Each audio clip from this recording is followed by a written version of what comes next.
Wake up with Fox 35 Morning News from 5 to 9 a.m. Get traffic and weather back to back in the 5. It's all local, all morning long. Weekdays from 5 to 9 a.m. Did you see Fox 35 News this week? Julie Kim is live in Seminole County with more on their flooding worries. Don't miss a thing on Monday morning from 5 to 9 a.m.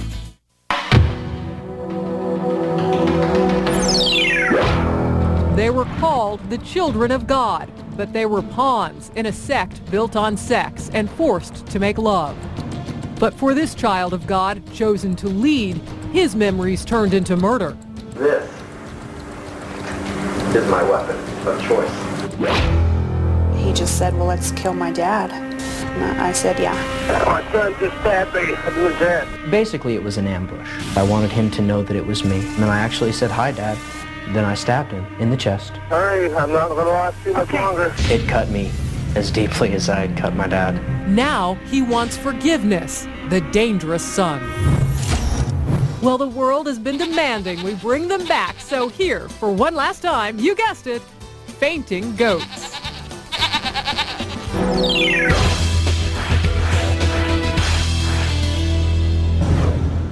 Welcome to A Current Affair. I'm Harris Faulkner. We begin today with a look at a bizarre sect called the Children of God.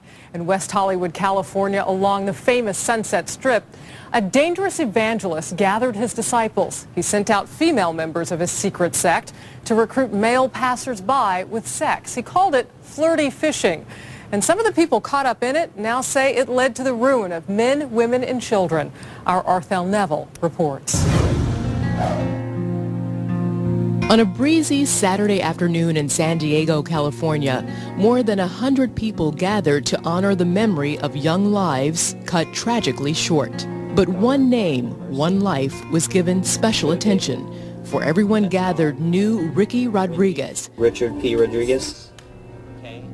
Ricky was eulogized as a caring friend and loving husband. He had so much love, honor, and dignity. I believed in him. For the time in my life that I got to share with him, I have so many memories. It was a heartfelt, emotional scene and very much at odds with the way he died.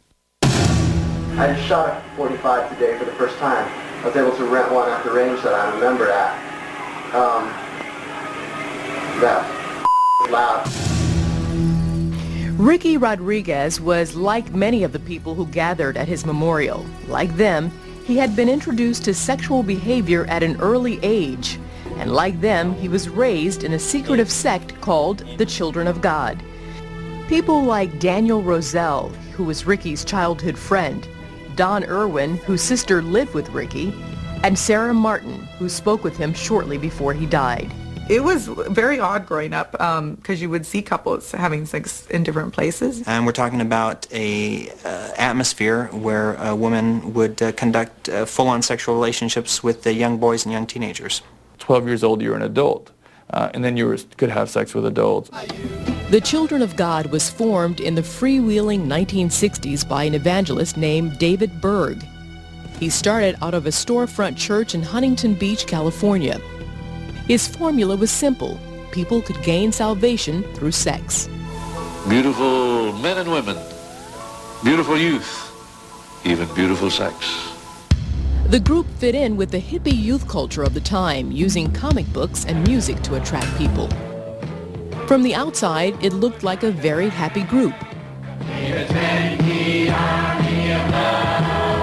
But the outside world didn't know that the singing was allegedly a soundtrack for sex. Women were even encouraged to entice men, total strangers, into the group by offering them sex. This practice had a name, flirty fishing. Ricky Rodriguez was born through flirty fishing. His mother, Karen Zerby, was David Berg's wife, but his father was a man she had sex with to get him into the religion. David Berg adopted Ricky. He renamed him David Dito and groomed him to take over. But critics claim Ricky was also David Berg's guinea pig. He began to focus on him not just as a potential heir, but as a model for how to raise children. From an early age, Ricky was exposed to sexual activity. It was no longer wrong for an adult woman to have sex with a young boy. It was commonplace. He was also forced into sexual contact with a series of so-called nannies. David Berg's most undeniably sinister work was a book called The Story of David Dido. It was Ricky's story, and it had pictures of him as a boy, even as an infant, having sexual contact with a young woman. There's images of 2-year-old Ricky in a bathtub with a nude woman and sort of playing with her and whatnot. And then there's descriptions of sexual acts. Parents in the sect were encouraged to use Ricky's story as a guide for their own children. There was a couple of occasions where adult women suggested that they were going to make themselves available for sexual activities with me. And in both cases, I just told them that this is really not something that I'm interested in. Well, there was fondling and groping by adults. You let them touch your breasts or whatever. And it was very odd because you go to the table and there'd be all the women and stuff, and all you would see is boobs, boobs, boobs all around the table, The Children of God reached its peak in the 1970s. The first celebrity they reeled in was Jeremy Spensser, original guitarist for the band Fleetwood Mac. He abandoned the group in 1971 before a gig at the Whiskey on the Sunset Strip. Actress Rose Mcgowan spent part of her childhood in The Children of God. She has said it was an idyllic time and that her parents protected her from abuse. She would grow up to share a home in the hills above the Sunset Strip with Marilyn Manson. And the actor River Phoenix was in the sect as a child. He once said in an interview that he had lost his virginity at the age of 4. Later, he said he was only kidding. All too soon, he died of a drug overdose on the Sunset Strip. By the 1980s, word of sex abuse within the Children of God had leaked out.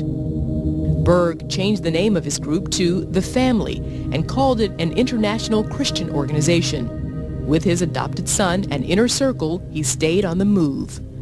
By the mid-1980s, Berg's health was failing, and his wife, Karen Zerby, began to take charge. In 1986, the leadership officially banned sex between adults and children. The following year, it banned flirty fishing and removed sex references from the story of David Dido. Since then, the family has essentially used that to say, oh, we don't have anything in our writings that supports child abuse. Well, if you don't, it's because you cut it out and burned it. David Berg died in 1994. Ricky's mother carried on as the leader. She always assumed that Ricky, David Dido, would take over after she died and lead a new generation of followers. But as soon as he became an adult, he left. He got married and tried to live a normal life in Tucson, Arizona. Because he got stuck with wanting to move on with his life and his wife and start a family and get away from everything. But yet at the same time, he felt a sense of responsibility. But Ricky remained tortured by his past. His friend Daniel Roselle tried to convince him there was a way to get justice. Daniel was heading to law school. The main reason was to try to hold the sect responsible for past abuses. I had a 3-hour conversation with them in person, and I laid out what they could do.